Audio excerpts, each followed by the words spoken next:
Hi, sexy people. How are you today? This is Nurse Jeffy, and I am your resident nurse on duty here on YouTube. If you are new to my channel, kindly put a thumbs up here and subscribe to my channel. So this portion or this segment is we call it Ask Nurse Jeffy. So interesting ito kasi you can ask a lot of questions as you want, and I will definitely answer it as honest as I can.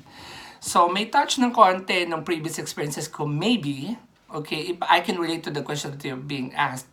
And for sure, I'm gonna answer it. Some of the questions that I have, so I'll definitely answer quite a lot of questions today. But sorry, I wasn't able to answer all your questions. Maybe next time. So that's why please put a thumbs up here and subscribe so that on my next segment, I'll be able to answer some of your questions. Okay? So let's start with the first question. How could you be the best?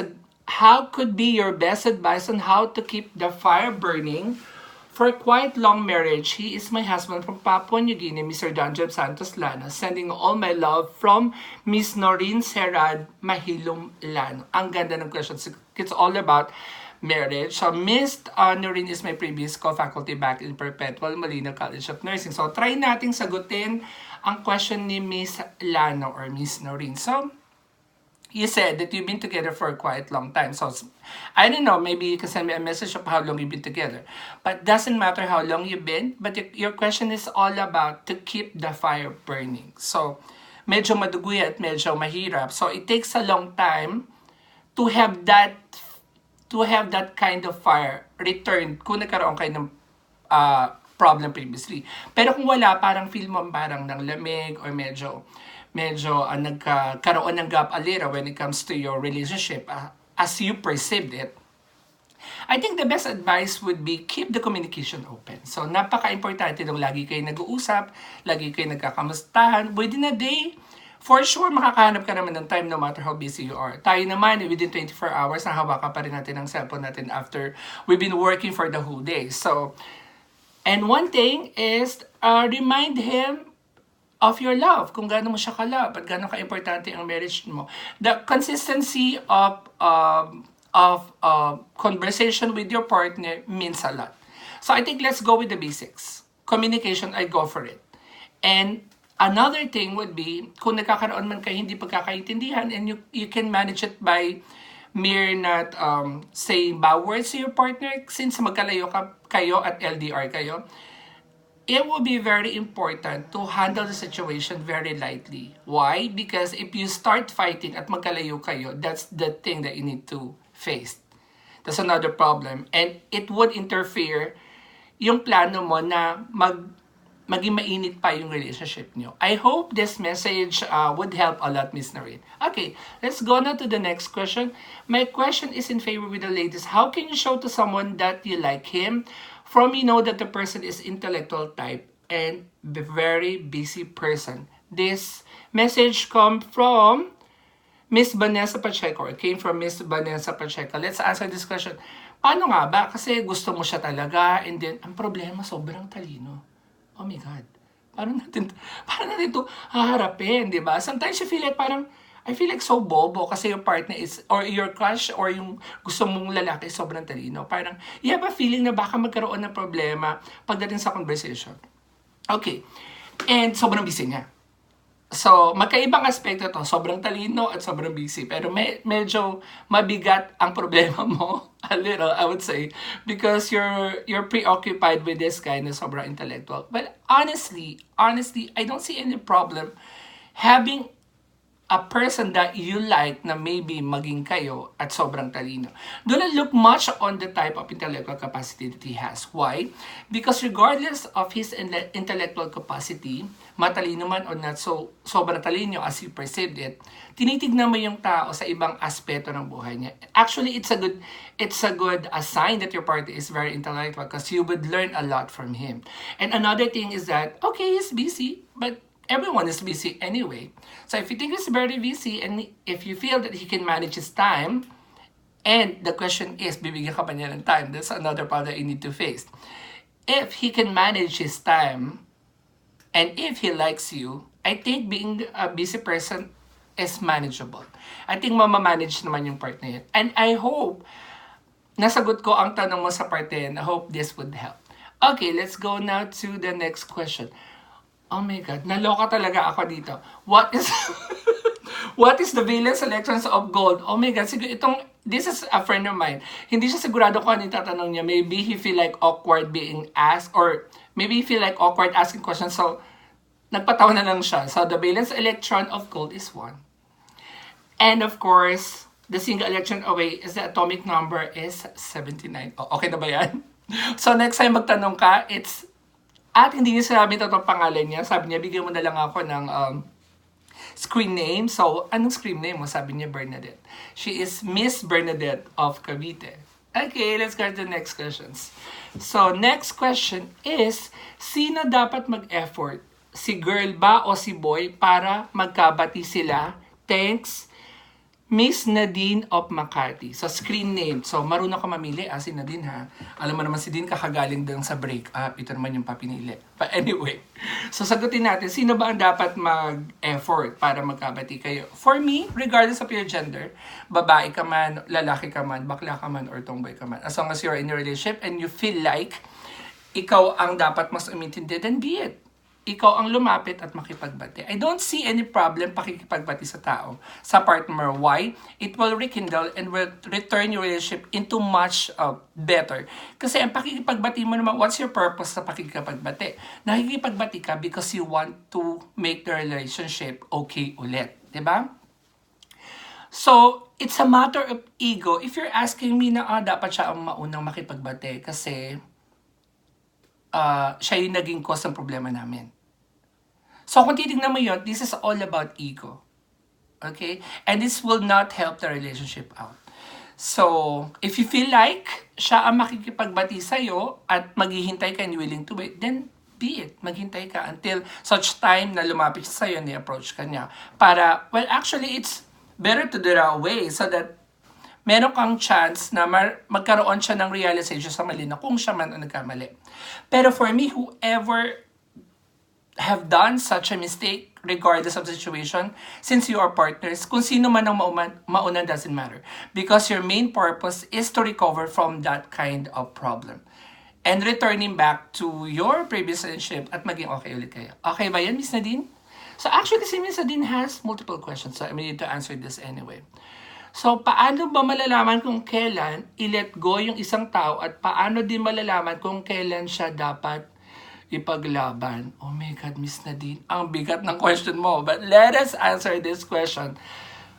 Okay, holding on and letting go question. Paano malalaman kung kailan i-let go?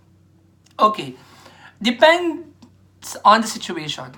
Depende sa sitwasyon na naging problema niya. Okay, let me cite a very basic example of a breakup. Okay? Okay, let's go back. Kailan i-let go ang isang tao and paano malalaman kung kailan siya dapat ipaglaban. So I just need to repeat so that I would able to understand the questions again from Nadine. So, for example, naghiwalay kayo because of a third party. Halimbawa, nagkahiwalay kayo ngayon for a third party. Then, ginawa niya ito for the first time. So, if you feel like karapat-dapat siya to give a second chance, then give the second chance at ipaglaban mo for your love. I think that is important. I think that is love. I think pagmamahal yun. Kasi binibigyan mo ng pagkakataon yung tao makarecover from a mistake. That's an allowance from a mistake. Lahat naman nagkakamali at lahat naman tayo ay nagkakaroon ng problema rin sa relationship. And we're not perfect anyway. So, kung sa tingin mo na for the second time makaka-recover siya at magbabago na rin siya, then give him a second chance. Maybe the second time around mas mabuti na yung relationship niyo at much better. So, if he or she deserves it, then do it.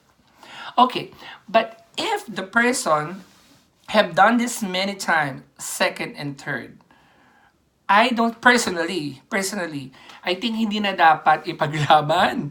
Huwag na natin ipaglaban at ipilit pa ang paulit-ulit na mistake. Why? It becomes a vicious cycle.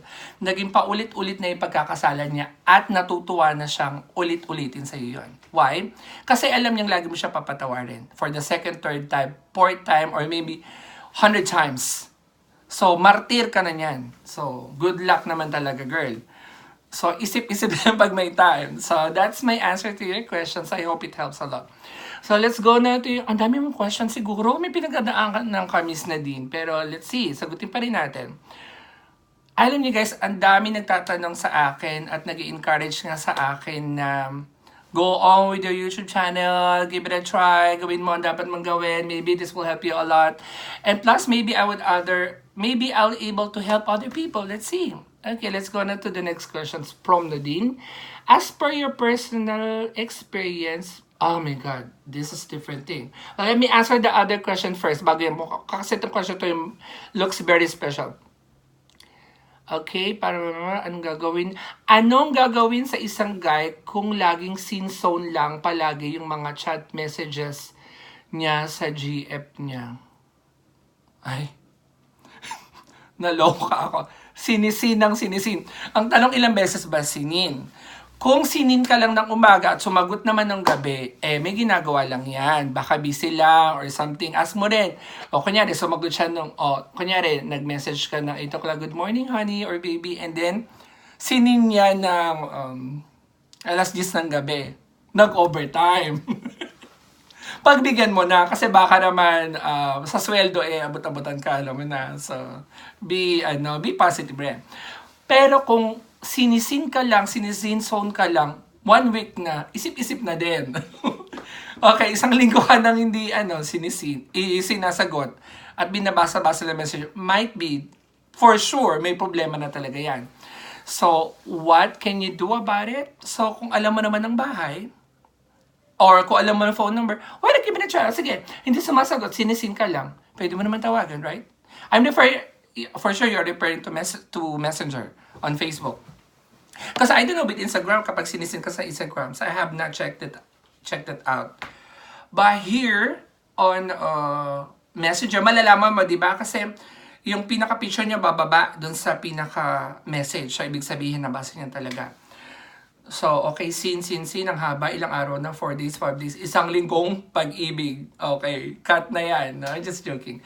So, for example nga, ganun ang nangyari, sinisin niya lang, at pwede mo naman, give it a try, tawagan mo. Kung nagre-ring naman, so, at nakita mo naman na online siya, tawagan mo. O, hindi ka pa rin sinagot. Puntahan mo na. Puntahan mo na sa bahay. Kung ang bahay niya naman isa kabilang barangay niyo lang, okay, puntahan mo na. So, kung alam mo naman, kung partner mo naman niya, alam mo naman kung kailan uuwi yan or anong time siya lalabas sa work niya, so that you can talk. Pero kung umiiwas na siya, ay, maghanap-hanap ka na ng iba. Okay. But anyway, so, medyo mahirap yung tanong mo kasi sinisin. So, definitely there's a problem to face this time. So, I hope na pag nakita kayo, masatan nyo yan. Baka meron siyang problema na hindi niya masabi. So, there's a lot of reasons. We cannot tell the exact reasons behind. But I need to know it by asking the questions. Bakit mo ako sinisin? I think there's no wrong in asking such question kasi ano naman yun, factual information naman yun, talagang sinisin ka niya lang eh. Kung whatever his answer, just be ready for it. Maging handa ka lang talaga dun sa isasagot niya. Because in a relationship, we're always taking our risk. So lagi tayo nagre-risk sa relasyon kinakaharap natin. So I wouldn't be afraid much on the thing that dahil sinisin niya lang ako. I think I can manage it. Kung ito lang ba ay petty problem na pwede naman naming maayos sa pag-uusap. So, I hope everything will be okay pag nagkausap kayo. Balikan mo ako and let's discuss about next time, okay? Miss Nadine of Makati. Okay, the next question would be, as per your personal experience, paano mo natutunan mag-move on and what would be your best advice to move on totally sa ex mo? Okay, ang bigat nito. Okay, paano natutunan mag-move on? Okay, for me, it's highly individualized. Okay, depende sa tao ang pag-move on. It'll be longer, it'll be shorter. Yung gravity ng breakup nyo at yung gravity kung bakit kayo naghiwalay means a lot when it comes to moving on. And of course, your ability to move on. So, me personally, on my experience, so my previous, oh my God, medyo too personal ito. Pero sige na, pag-usapan na natin. So, tinanong din naman. Mahirap ako mag-move on. Because I'm giving my love, my pure love, yung totoong pagmamahal ko. So, it's not easy to move on. But, tinuruan ko yung sarili ko mag-move on. Because no one will help you around. No one will help you more than anyone else. It's yourself. Okay, so dapat turuan mo ang sarili mo mag-move on. Well, importante, I would say, importante ang tulong ng relatives, ng family members, and close friends for you to be able to move on. So, maaring after 6 months, naka-move on ka na. And of course, try to entertain other people. Kung meron naman nakikipag-date sa... Nakikipag-date? Oh my God. So, kung may nakikipag-date naman sa'yo, then try. No, wala namang masama kung medyo nagpaparinig-parinig na dyan and all. Entertainin mo naman. So, there's no wrong kasi anyway, officially na naman nahiwalay ka na. Pero bigyan mo ang time mo to recover from a breakup. Kasi mahirap naman na, my God, kakahiwalay mo lang next week, meron ka na naman agad ngayon at sinagot mo na agad. So, you're not giving yourself a good time to move on kasi magre-rebound yon. That's a problem that you need to face. At kawawa naman yung susunod mong karelasyon. Kasi isang linggo ka pa lang nakipag-hiwalay, may sinagot ka na agad. Nakakaloka. But anyway, that's my opinion regarding that question. So, it's still highly individualized. So, iba't iba ang way natin ng pag-move on and how long we will move on. But I'm sure, I hope, that sana natuto ka sa previous relationship mo na pinagdaanan. And I hope na sa susunod mong relasyon, yung mga mistake mo previously ay makakorek mo na. Kung ikaw man ang nagka-problema sa relationship na to. For sure, it's a two-way street. I mean, both of you, let's acknowledge it. Pareho kayo nagkaroon ng problema. And it's a normal event nangyayari sa bawat relasyon. Do not say na, yung partner ko lang ang nagka-problema. Try to reflect on yourself. Baka may mga bagay na dapat ka rin i-acknowledge na naging problema mo. That's why nagkaroon din ng breakup. I think that's the best thing to do. Whenever breakup happens, importante na magkaroon ka rin, mirror yourself. Okay, tignan mo sa salamin yung sarili mo, kausapin mo ang sarili mo. So wrong when talking to yourself.